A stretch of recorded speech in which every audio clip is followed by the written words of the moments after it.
안녕하세요. 딸아이 하나를 키우고 있는 30대 워킹맘입니다. 사이좋은 부모님 아래서 많은 사랑을 받으며 자란 저는 다른 사람들도 다 저희 가족처럼 사는 줄 알았어요. 서로 노력하고 맞춰주고 이해해주면 어떤 어려움도 이겨낼 수 있다고 믿었지요. 그래서 처음 남편과 만나 사랑에 빠져 마침내 가정을 이루게 되었을 때도 걱정보다는 앞으로 다가올 미래에 대한 설렘과 기대가 컸답니다. 하지만 지금 이렇게 이혼을 목전에 두고 있으니 여러 가지로 착잡한 심정이네요. 대학교에서 경영학을 전공했고 차석으로 졸업했어요. 이후로 교수님의 추천으로 남들보다 조금 유리하게 대기업에 들어갈 수 있었지요. 그런데 막상 입사해보니까 예를 들어 직원이 10명이다 하면 8명이 남자인 부서였습니다. 그렇다 보니 여러 가지로 생각지 못한 애로사항들이 있더라고요. 하나하나 전부 다 나열할 수는 없지만 여자 주제에 혹은 여자는 못해 아니면 여자가 뭘 하냐는 식으로 무시당하는 일이 가장 많았네요. 그럴 때마다 능력도 보여주기 전에 여자라는 이유로 이런 모멸감을 느껴야 한다는 사실이 억울하고 견디기 힘들었어요. 도와달라고 할 만한 곳도 마땅치 않은 상황이었고요. 그렇다고 회사를 때려치자니 저를 보증해주신 교수님 볼랏도 없고 무엇보다 자존심이 상해서 그렇게는 못하겠더라고요. 그래서 어떻게든 버텨내기로 마음을 고쳐먹었습니다. 그런 하대가 반복될수록 더 이를 악물고 주어진 일을 해내려고 했지요. 어떻게든 보란듯이 해내서 능력을 인정받는 게 그 당시 제 인생 유일한 목표였다고 해도 과언이 아닙니다. 그리고 다행히 저희 노력은 결실을 맺어 상사들 눈에 들었고 결국 다른 남자 직원들을 제치고 3년 만에 대리로 승진을 했어요. 하지만 좋은 일이 있으면 나쁜 일도 있기 마련이라더니 대리로 진급하고 얼마 지나지 않아서부터 어쩐 일인지 피로하고 무기력하고 회사 일도 제 자신도 제대로 돌볼 수 없게 되었습니다. 이 무렵에는 주변 사람들도 제가 뭔가 문제가 있다는 사실을 눈치챌 만큼 상태가 좋지 않았어요. 그리고 결국 저는 친정어머니의 제안으로 병원을 찾게 되었는데 결과는 우울증이었습니다. 강박 증세도 좀 있고 뿐만 아니라 갑상선 호르몬 수치도 좋지 않다면서 병원에서 당분간 쉬는 게 좋겠다대요. 하지만 처음 들었던 생각은 직장에서 내가 그 자리에 어떻게 갔는데 하는 것이었어요. 그래서 당장이라도 회사를 관두라는 친정부모님의 말씀을 뒤로한 채 계속해서 직장 생활을 이어갔습니다. 적어도 병명을 알았으니 정신력으로 극복해낼 심산이었지요. 하지만 이후로 한 달도 되지 않아 저는 회사 내에서 2번이나 쓰러졌고 특히 마지막에 쓰러졌을 땐 그대로 계단에서 구르기까지 해서 회사 안에서 저 때문에 이런저런 말이 나왔거든요. 그래서 결국 자해반타해반으로 회사를 관두게 되었습니다. 이후로 저는 부모님 댁에 머물며 몸과 마음을 달랬습니다. 친정어머니의 권유로 운동도 배우고 주말이면 부모님과 함께 여기저기 여행도 다녔어요. 저희 친정은 경제적으로 여유가 있는 편이라 사실 제가 직장을 다니지 않아도 소위 먹고 사는 문제는 없습니다. 하지만 그럼에도 불구하고 1년 정도를 쉬면서 보냈더니 언젠가부터 다시 좀이 쑤시는 게 일을 하고 싶더라고요. 그래서 집에서 멀지 않은 작은 회사에 입사 지원서를 냈고 그렇게 다시 직장 생활을 시작했습니다. 전에 다니던 직장에 비하면 연봉은 3분의 2로 줄었지만 업무량도 적고 출퇴근 시간도 칼 같아서 신체적으로 무리가 전혀 되지 않았지요. 그리고 남자 직원들이 대부분이었던 과거와 달리 새 직장은 남녀가 적절한 비율로 이루어져 있어서 소위 이런저런 감정 싸움이나 기싸움이 없었다고 할까요? 그래서 전보다 더 즐거운 직장 생활을 할 수 있었어요. 그리고 남편과도 직장 동료의 소개로 만나게 되었고요.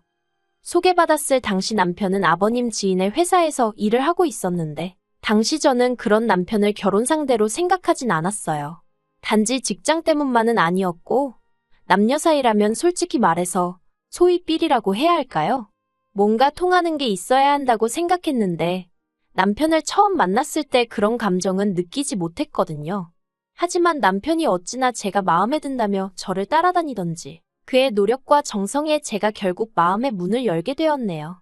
그리고 이후로 1년의 연애 끝에 부부의 연을 맺게 되었습니다. 사실 말이 나와서 말이지만 지금까지도 마음에 걸리는 일이 하나 있는데 사실 결혼은 남편이 저에게 매달려서 하기로 한 건데 막상 상견례 자리에서는 친정부모님께서 시부모님께 어찌나 저자세이시던지요. 제가 몸이 약하니 그 부분만 좀 배려해달라고요. 솔직히 결혼 비용도 저희 쪽에서 좀 더 부담하는 상황이었고, 연봉도 제가 더 높았는데, 가불관계라고 표현하긴 그렇지만, 몸이 약한 며느리를 받아준다는 이유로 어느샌가 시부모님이 저희 친정부모님은 을이 되어 있는 듯하여 자식으로서 보기 힘들고 죄송한 마음이었네요. 이후로 몇 년 동안 저희는 별 문제 없이 지냈습니다. 아니, 적어도 저는 그렇게 믿었어요.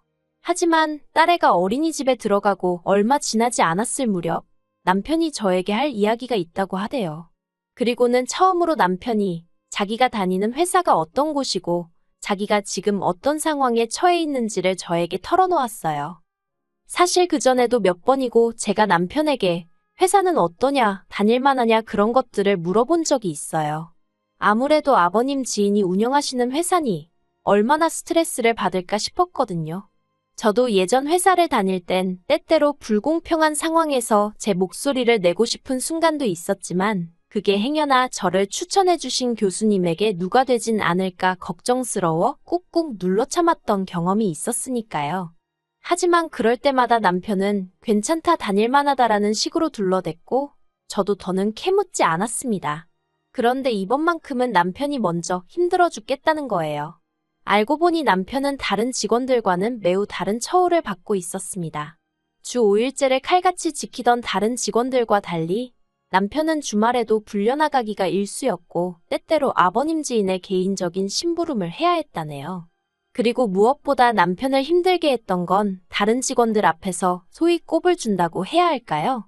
그러면서 늘 한다는 말이 아들 같아서 그런다고 하더래요. 하지만 결과적으론 매사 남편을 인격적으로 모독하고 한마디로 철저히 짓밟고 있었던 거지요.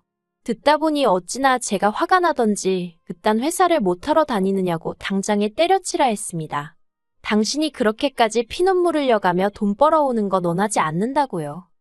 그런데 이 이야기가 아버님 귀에 들어갔고 아버님은 저희를 불러 노발대발 화를 내셨어요. 당신 지인이 얼마나 좋은 사람인지 아냐면서 이게 다 남편이 심지가 약하고 물러터져서 그런 거랍니다. 그러면서 그 지인한테 충성을 다하다 보면 가게 하나라도 남편 앞으로 내줄지 모른다며 좋은 날이 올 거라고 참고 기다리라나요. 그런데 그 회사에도 버젓이 사장의 자식들이 다니고 있었고 그렇게 부를 일군 사람이 남한테 헛돈 퍼주는 일이 세상 천지 어디에 있어요? 제가 아버님 떨어 그럴 일은 없을 것 같다고 조심스레 말씀드렸습니다. 지금 당장 일한 것도 제대로 계산해주지 않는 사람인데 뭘 보고 그런 기대를 하시는 거냐고 이러다 아버님 아들 그러니까 제 남편 등골만 빨아먹히겠다고요. 그러자 아버님이 저더러 당신 지인을 욕하는 건 당신을 욕하는 거나 마찬가지라며 저한테 EX 저 X하고 욕을 하시대요. 결국 그 일을 계기로 저는 아버님 눈밖에 났고 남편은 이러지도 저러지도 못하고 또 몇 달을 다니더라고요. 하지만 저도 해봐서 아는데 직장 생활하는데 스트레스는 쥐약이나 마찬가지거든요. 결국 남편도 제가 그때 그랬던 것처럼 어느 순간부터 사람이 무기력해지더니 눈밑은 퀭해지고 살도 쪽쪽 빠지더군요. 정말이지 옆에서 지켜보는데 저러다 사람 잡겠다 싶대요. 그리고 본인도 이건 아니다 싶었는지 결국 하루는 저더러 회사를 관두면 안 되겠냐고 묻더라고요. 저만 이해해준다면 회사를 관두고 공무원 시험 준비를 하고 싶다면서요. 그래서 그러라 했습니다. 이참에 좀 쉬면서 머릿속도 정리하고 새로운 마음으로 도전해보라고 했지요. 하지만 남편에게 한 말과 달리 저도 살림을 하는 사람이다 보니 당장에 줄어들 수입이 걱정이 되긴 하대요. 그래서 약간 하소연하듯이 친정어머니께 투덜거렸는데 친정어머니께서 그래도 남편에게 스트레스 주지 말라며 신신당부를 하셨습니다. 시부모님도 얼마나 속상하겠냐면서요. 그리고는 저더러 생활비 좀 아끼겠다고 대충 먹고 몸축내지 말라며 남편이 취직할 때까지 한 달에 150만 원씩 보내주시겠다고요. 거절을 하는 게 도리였겠지만 당장 딸애한테 들어가는 돈도 만만치 않아서 염치 없지만 감사히 쓰겠다고 했네요. 하지만 이런 상황이 아버님 어머님 눈에는 탐탁치 않으셨던 모양입니다. 일단 아버님은 남편이 아버님 지인을 배신한 거나 마찬가지라며 이제 당신은 그 사람 얼굴을 무슨 낯으로 보냐고 걱정을 하셨어요. 그리고는 남편더러 네 인생에서 가장 큰 행운을 놓친 거라며 남편을 한심하다 탓하셨지요. 그리고 어머님의 반응은 아버님보다 훨씬 더 격렬했습니다. 제가 마치 멀쩡한 남편을 꼬드겨서 주저앉혔다는 식으로 생각하셨거든요. 하지만 저를 향한 비난은 처음엔 얼마든지 참고 견딜 수 있었어요. 언젠가 남편이 공무원 시험에 합격하고 모든 것이 제자리를 되찾고 나면 그때는 아버님 어머님도 저에게 고마워하시리란 확신이 있었으니까요. 그리고 이후로 남편은 집에는 아이도 있고 여러 가지로 집중이 안 된다며 노량진으로 가겠다 하더라고요. 사실 집에서 노량진까지는 지하철로 40분 정도의 거리라서 통학도 충분히 가능하다고 생각했는데 수험생 당사자인 남편이 못하겠다 하니까 참고 다녀라 하기가 그렇더라고요. 그래서 결국 남편의 고시원 생활을 허락할 수밖에 없었습니다. 그리하여 남편의 고시원비부터 시작하여 학원비까지 한 달에 대략 150에서 200만 원에 달하는 수험 비용은 물론이고 아이를 키우는 데 들어가는 양육비와 생활비 모든 것을 제가 부담하게 되었지요. 저도 사람이니 힘들지 않았던 것은 아니지만 사랑하는 남편과 더 나은 미래를 위한 투자라고 생각하며 견뎠네요. 금요일마다 남편의 고시원으로 반찬을 해다 날랐고 더러워진 옷들을 가지고 와서 빨래해서 다시 갖다 주고 남편에게 하던 거 반만 부모님께 해도 효녀 소리 듣고도 남을 거예요. 그땐 정말이지 뭐에 눈이 멀어서는 그렇게 간도 쓸게도 다 빼놓고 헌신을 다했는지 모르겠습니다. 하지만 1년 후 남편은 시험에서 보기 좋게 낙방을 했어요. 그때는 솔직히 티를 내진 못했지만 저도 기운이 쫙 빠지더라고요. 남편 말로는 2문제 차이였다나 어쨌다나 그래도 어쨌든 결과가 불합격이었으니 이래저래 실망이 컸지요. 그런데 남편이 저에게 딱 1년만 더 해보고 싶다대요. 그리고 저는 고민 끝에 그러라 했습니다. 솔직히 그때는 이미 남편도 나이가 있어서 공무원 시험을 포기하면 돌아갈 회사가 있는 것도 아니고 마땅한 방도가 보이지 않았거든요. 그렇게 또다시 1년이 지났고 마침내 남편이 필기시험을 통과했어요. 아주 마지노선에 간신히 걸쳐진 모양이 돼요. 그래도 면접 경쟁률은 2대1도 안 되는 상황이었으니 합격은 따놓은 당상이다 싶어서 너무너무 기뻤어요. 출구가 보이지 않는 터널 같던 남편의 수험 생활도 끝이 났으니 이제 정상적인 가정으로 돌아갈 수 있겠구나. 시부모님은 얼마나 기뻐하실까? 자그만치 2년 동안 입 밖으로 참아내지 못하고 상상만 하던 일들이 현실이 되는 것 같았지요. 면접까지는 한 달이 남아 있었지만 이미 시댁은 축제 분위기였어요. 솔직히 구급이긴 했어도 남편의 합격에 제가 기여한 바가 많다고 스스로 생각했기 때문에 제 어깨에도 잔뜩 힘이 들어가 있었고요. 그런데 어머님께서 생각지도 못한 이야기를 꺼내시대요. 하신다는 말씀이 저희 친정부모님께 말씀드려서 공무원 사위 타고 다닐 외제차 한 대 해달라고 하라나요. 저는 처음에 제가 잘못 들은 줄 알고 제기를 의심했습니다.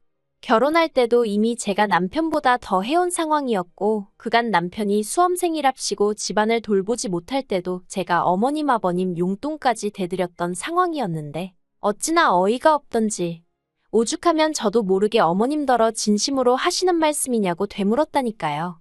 그러자 어머님께서는 저희 친정부모님께서도 공무원 사위를 두게 되셨으니 그 정도는 해주시는 게 당연한 거 아니냐대요. 그 소리를 들으니 순간 속에서 열불이 올라왔고 저는 어머님께 공무원 사위나마나 당신 딸이 사위 공부시킨다고 개고생하는 거 보시고 어찌나 속상해하셨는지 모른다고 쏘아붙였어요. 그러자 어머님께서 하신다는 말씀이 옛날에는 여자들이 머리카락도 팔고 그마저도 여의치 않으면 X라도 팔아서 남편 뒷바라지하고 그랬답니다. 그런데 너는 했으면 뭐 얼마나 대단한 일을 했다고 그러냐면서 그까짓 거 돈 몇 푼 쓴 거로 유세 부릴 생각이면 애시당초 집어치우라고 하시는데 솔직히 제가 뭐 큰 거 바란 거 아니었어요. 말이라도 그저 어머님이든 아버님이든 당신 아들 저렇게 사람 구실하게 만들어줘서 고맙다. 너 고생 많았다. 수고했다. 이런 말 한마디였으면 충분했거든요. 그리고 그때 남편이라도 제 편에 서서 어머님 아버님께 말 조심하시라고 한마디라도 했다면 제가 이혼까지는 생각하지 않았을 거예요. 하지만 믿었던 남편마저도 저더러 왜 시부모님한테 유세를 부리고 생색을 내냐면서 보기 흉하답니다. 그리고는 이내 어머님하고 합심이라도 한 듯 자긴 막말로 저랑 이혼하고 당장 결혼시장에 나가도 이제 결혼할 여자가 줄을 설 거래요. 차뿐만이겠냐고 집해온다는 여자도 넘쳐날 거라나요. 제가 구급 공무원이란 직업을 무시하는 건 결코 아니지만 어떻게 저렇게 자신만만할 수 있는지 기도 안 차더군요. 도저히 그 꼴을 보고 견딜 수 없었던 저는 그러냐고 그러면 이혼하고 그 여자들 중에 입맛에 맞는 여자 하나 골라서 살라고 소리를 질렀습니다.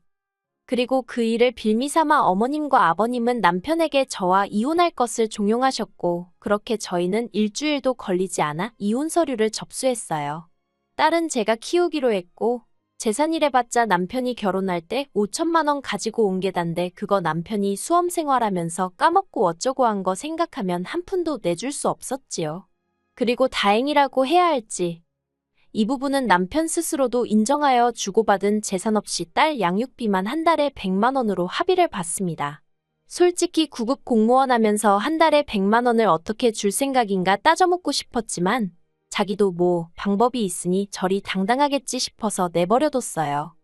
그런데 이혼 서류를 접수하고 2달이 채 되지 않은 시점에서 남편이 면접에서 떨어졌단 이야기를 듣게 되었습니다. 그래서인지 남편이 이혼을 못하겠다며 이혼이사철회선지 뭔지를 제출했더군요. 그래서 지금은 정말 짜증나게도 남편과 이혼 소송을 진행 중입니다. 변호사 말로는 제가 이기는 게임이라고 시간 문제라곤 하는데 정말 환장할 노릇이에요. 저도 이제는 악에 바쳐서 위자료도 받아내고 어떻게든 최대한 남편을 거지꼴로 만들 생각입니다. 지금 저는 남편과 살던 집은 다른 사람에게 세를 놓고 친정에서 딸과 함께 지내고 있어요. 저는 아내로서 그리고 며느리로서 지난 결혼 생활 내내 최선을 다했기에 일말의 후회도 없어요. 아무리 남편이 죽어가는 소리를 하고 어머님 아버님이 미안하다 하셔도 흔들리지 않고 이 이혼을 깔끔하게 마무리 지을 생각입니다.